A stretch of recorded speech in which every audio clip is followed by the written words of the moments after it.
የሻዕቢያ ተወካይ ሚዲያ ናቸው ይላል። እስኪ ስለ ዋዜማ ሬዲዮ ምን ትላላችሁ? የምታውቋቸው አይሆን እኔ ዜናቸውን አነባለሁ። ዜና አገር ቤት ያሉት ነገሮችን ወይም ደግሞ ሌሎች ሚዲያዎችን ሳነብ ከማያቸው ሚዲያዎች መካከል አንዱ እሱ ነው። ሬዲዮ ፕሮግራማቸውንም ጊዜ ሳገኝ አደምጣለሁ። እንዲህ ያለ ጽንፍ የወጣ ወይም ደግሞ ከጋዜጠኝነት መርህ ባፈነገጠ ተግባር ላይ ግን ሲሰማሩ እኔ አላየሁም። እኔ ለመናገር አይዶን ነው፣ ከተሳሳትኩኝ ይታረማለሁ። ዋዜማ የሻዕቢያ ድምፅ ነው። ናሽናል ኢንተረስት ጉዳይ ዋዜማ የሻዕቢያ ድምፅ ነው። ለህዝብ ሴጣን ናቸው። እስቲ እዚህ ዩቲዩብ ላይ ሳይላችሁ ምን ትላላችሁ ስለ ዋዜማ ሬዲዮ? ዋዜማ ሬዲዮ በይፋ ፍቃዳቸውን እንዲመልሱ ተጠይቀው ተነጥቋል፣ ወይም ደግሞ ሬዲዮ ፈቃዱን መልሷል፣ እንዲዘጋ ተደርጓል።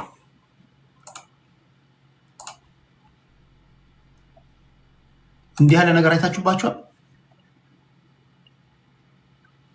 ሀገሬ ካልክ ለምን ሀገር አትገባ? ማን ይከለክለኛል? ምን ችግር አለው? በምገባበት ሰዓት ገባለሁ፣ ገባለሁ። አሁን የሚያስገባኝ ነገር ፕሮግራም ስለሌለን በምፈልግበት ሰዓት ምን ችግር አለው? ምን ችግር አለው? ሀገሬ ትኖርልኝ። እሺ የሻዕቢያ ነው ይላሉ። እሺ ይሄ ነው ዜናው። ከዚህ ጋር ተያይዞ አንድ ወደ ፖለቲካዊ ዜናዎች እንሄዳለን። ማህበራዊ ጉዳዮች ላይ ያገኟቸው እነዚህ ናቸው። የኢትዮጵያው ጠቅላይ ሚኒስትር ከዚህ ጋር ተያይዞ አንድ የሻዕቢያ ደጋፊ አንድ ኢትዮጵያዊ ወይም ደግሞ ሁለት ኢትዮጵያውያን ለዚህ ውይይት ፈልጋለሁ አስደምጣችሁና ሀሳብ አስተያየቶቻችሁን ትሰጡኛላችሁ። እደግመዋለሁ። እዚህ ጋር የተከበሩ ሰዎች ያደምጧቸዋል። ፖለቲካን በፖለቲካ ቋንቋ ነው የምናወራው። እኔ የጋጥ ወጦች አለቃ ነኝ። ተቀበልክ አልተቀበልክ፣ ሾምከኝ አልሾምከኝ፣ ራሴን በራሴ ሾም ያለው ጋጥ ወጥ ሆናለሁ ካልክ እኔና ቤተሰቦቼ በጋራ በመሆን ውርደት አከናንበን እናባራለን። አይ ቲንክ ውርደት የሚፈልግ ያለ አይመስለኝም። ስለዚህ በስነ ስርዓት የሀገርን ፖለቲካ ትተነትናለ፣ ክብር ሰተን እናስገባለን። ግዴታ አይደለም፣ ሲጀመር ግዴታ አይደለም። ግን በተቻለ መጠን ፌር ለመሆን ስለፈለግኩኝ ለሻዕቢያ እድል ሰጣለሁ። ከኛም ወገን ያላችሁ ደግሞ በዚህ ጉዳይ ላይ የምተነትኑ ሰዎች ተገቢውን ክብር ለነሱ መስጠት አለባችሁ። እነሱንም አክብራችሁ ፖለቲካ ታወራላችሁ። ካላችሁ አንዳንድ ቁጥር ትጽፉልኛላችሁ።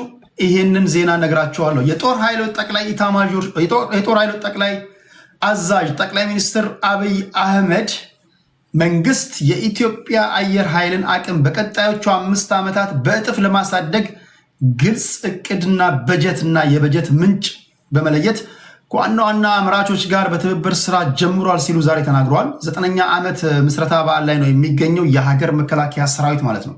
ይህም ብቻ አይደለም የተናገሩት። ቆይ አትቸኩሉ። ይህም ብቻ አይደለም የተናገሩት።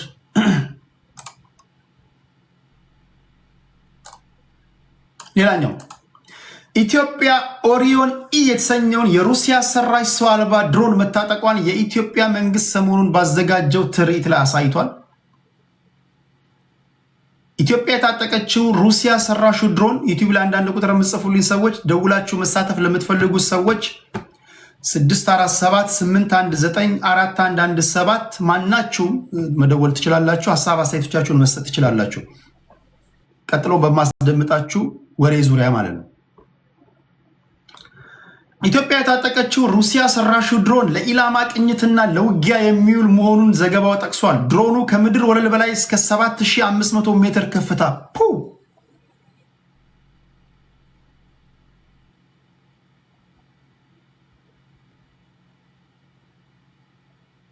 እዋጋለሁ ስትል ይህንን ድሮን ልትከላከል የምትችልበትን ዘዴ እንደዘየድክ እርግጠኛ መሆን መቻል አለብህ። እኔ ወንድማዬ ምክር ልምከር። ድሮኑ ከምድር ወለል በላይ እስከ 7500 ሜትር ከፍታና ለ24 ሰዓት መብረር እንደሚችል 24 ሰዓት አየር ላይ 24 hours አየር ላይ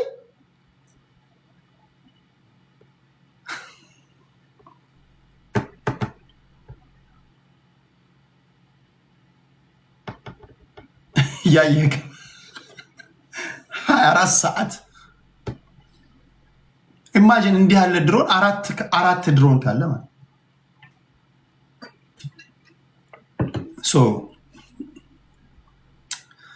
ሩሲያ ይህንን ድሮን ለመጀመሪያ ጊዜ የተጠቀመችው ሶሪያ እና ከዛ በፊት ዩክሬን ላይ ለውጊያ ተጠቅማበታለች።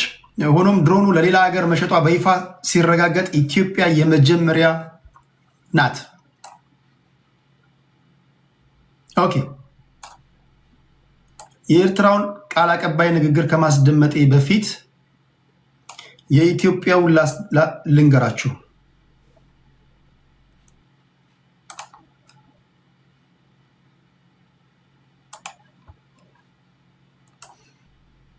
ኦኬ፣ ቴሌፕሮምፕተር ላይ ነው ያለው። ቴሌ ኦኬ፣ ከዚህ ላምጣላችሁ። ኦኬ፣ መጀመሪያ የእንትን ላስደምጣችሁ። ይሄን ላስደምጣችሁ የጠቅላይ ሚኒስትሩን።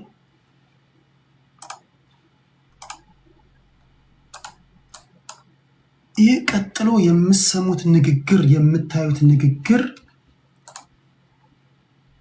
በጥንቃቄ ታደምጡና በዚህና በዚህ ዙሪያ ላይ ትንታኔ ትሰጣላችሁ። አይ ዶንት ኖ ይሄ ንግግር ለማን ተነገረ አላውቅም።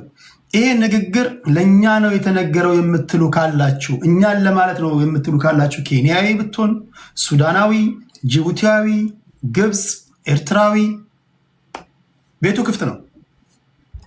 ለማንኛውም ጠቅላይ ሚኒስትሩ የአየር ኃይል 9ኛ ዓመት አከባበር ላይ የሚከተለውን ተናግረዋል። ማይ ፍሬንድ፣ እስኪ ንግግር አድምጡት። ዝግጁ ናችሁ?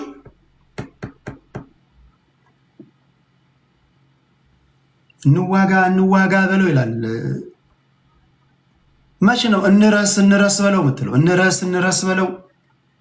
ከድህነት እንውጣ በለው። ከጭቅቅታችን እንውጣ በለው። ከከክ እንውጣ በለው። ከአመዳምነታችን እንውጣ በለው። መቼ ነው የምንለው ግን? መቼ ነው የምንለው? ከረሃባችን እንውጣ በለው።